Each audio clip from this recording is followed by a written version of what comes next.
Hey, what's up guys? So if you've been watching a lot of my videos as of recent, I know I talk a lot about how important I feel like it is to manage your finances, especially if you're deciding to track your money or create a budget and create financial goals. I think it's really beneficial to create some financial stability for yourself and then exceed that. And one of the ways I do that is by what I just said. I like to use a spending tracker to track what I'm spending on a monthly, a weekly, and every year basis, and to use that to create a budget for myself based on whatever financial goals I may have. So in this video, I'm gonna show you guys both of my Excel spreadsheets that help me track my spendings, set a budget, and create financial goals for myself that I'll hopefully accomplish in the present and in the future. So let's get started. So the first thing we have is my spending tracker. It just allows me to input all the information from all my sources of income and then put all the information of where my money is going by the end of that month. So on this first section is my income tracker, which has all the dates for every month of the year. And I'm able to put in all the amounts that I've made from those incomes if I did. So I have my main job, my side hustle, YouTube AdSense, if I actually have a good month, Cash App and Venmo. So if you maybe take your friends out to dinner or drinks and you pay for it and they want to pay you back, they may pay you back with one of these. So I put that on there for myself. Rakuten, which I've talked about before, it's a really cool way to make some money online by shopping online, and then just some room to put other incomes. So what's really cool is, let's say last month in January, my main job paid me, $5,000 a month. And I worked a little bit on my side hustle and I made another $500 a month, which is about average of what I normally make. So that month I made $5,500. And as you can see, it calculates on this overall profit loss under the income column. We'll focus more on that later. That's the fun stuff. The not so fun stuff is gonna be that spending tracker. But honestly, this is one of the two more important parts of all of my Excel spreadsheets, which is just two of them when it comes to my finances. So this is where I'll put on a monthly basis what I've spent, and all these categories are based off my bank account information. When I check my income and net worth and trends and stuff like that, it actually breaks a lot of that down, and the categories on my credit card. Speaking of which, at least for me, I had it divvied up to where everything highlighted in green was also from my credit cards. So some of these may be a little bit repetitive overall, but let's just say this month on restaurants and dining, I got a little crazy and I spent $500. And groceries, I spent $300. And in transportation, I spent $250, primarily for gas. So those spendings are $1,050. So then we have the monthly recurring bills, which sounds like what it is.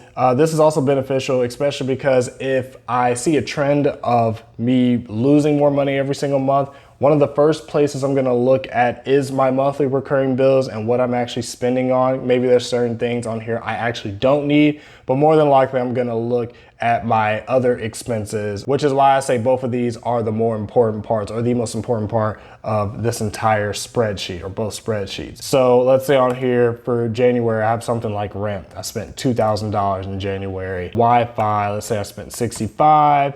My car note, I spent $400. Disney Plus, I still have that. Let's just say I spent $11. So that would be my total for the expenses for my recurring bills. But if I take that and I add it with this, it will populate here. So I would have spent a total of $3,526 for that month. So now we can focus a little bit on the overall profit loss chart. So it automatically takes in my income and subtracts it from my expenses, or the other way around. And this will be my overall profit loss for that month. So essentially, this is the amount of money I have left that I can use to put into savings, I can use to invest, I can do whatever I want with it. This is free money, but hopefully I'm trying to save a little bit more of that. But of course, at the same time, if I have a month where I didn't do so well for whatever reason, whether I didn't work as much, or let's say I spend way more than I should have. Let's say I spent $2,000 a month on restaurant and dining.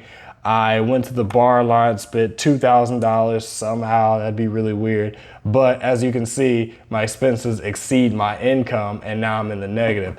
So this part is really cool overall because it takes the overall snapshot of how my spendings were and it gives me an idea of how I'm doing for that month and overall how I'm doing for that entire year. So if I need to make changes, this will be the right time to do it.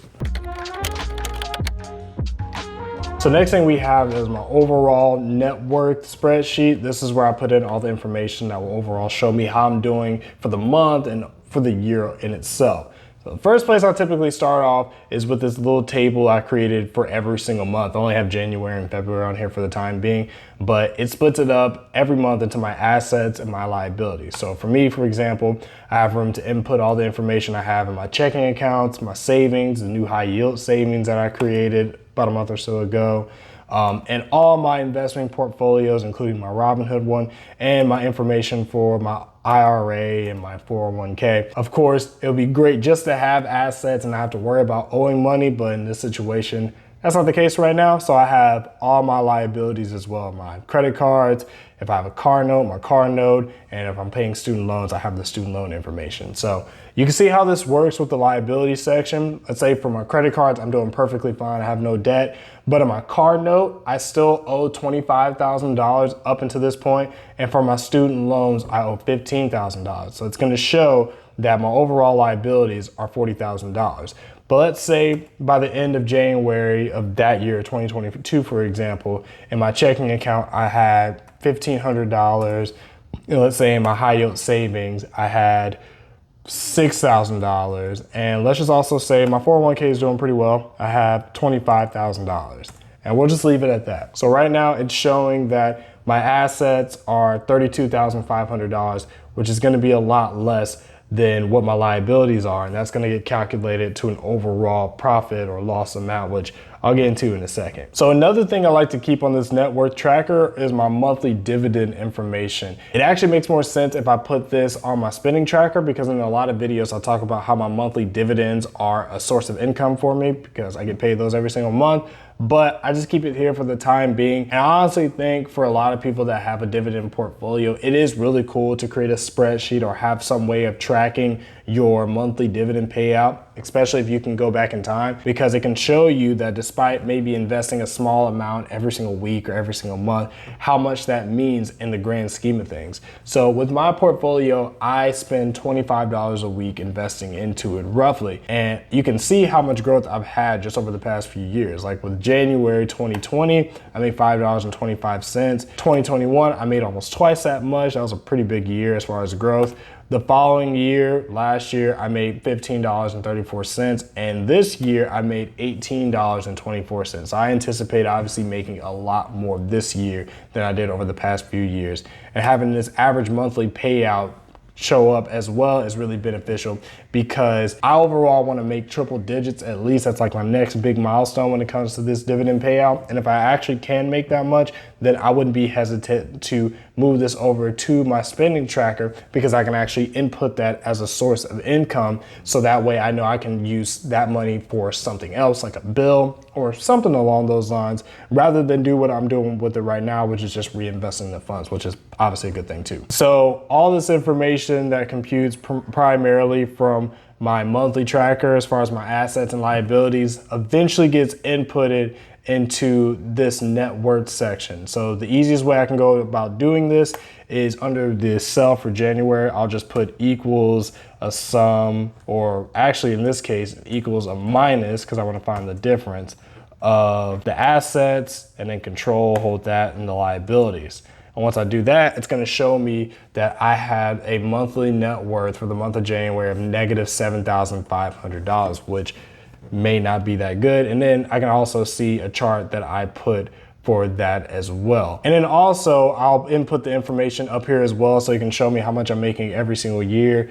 This one, it'll just be equal sum of this entire section for all 12 months. And right now it's showing me that I have a net worth for the year 2023, for example, of negative $7,500, which shows up as here. Now, I do really think it's beneficial to track your net worth. I think that's really important to give you a general idea of how you may be doing in your finances for a given period of time. And I say maybe because net worths can be a little bit tricky. If you have a positive net worth, that may not necessarily mean you're doing great with your finances, versus if you have a negative net worth, that may not necessarily mean you're doing bad. And here are some examples. Let's say that you have money in your checking account, you have maybe $40,000 in your savings account, which could be a lot of months of living expenses, which is great. You have a retirement account that is building, continuously building to take care of you when you retire, and you have an investment portfolio that makes you passive income right now. But it's also say you just moved into a house and you have a current mortgage of $300,000 that you owe. Unless you have more than $300,000 in cash, more than likely you're going to be in the red as far as your net worth.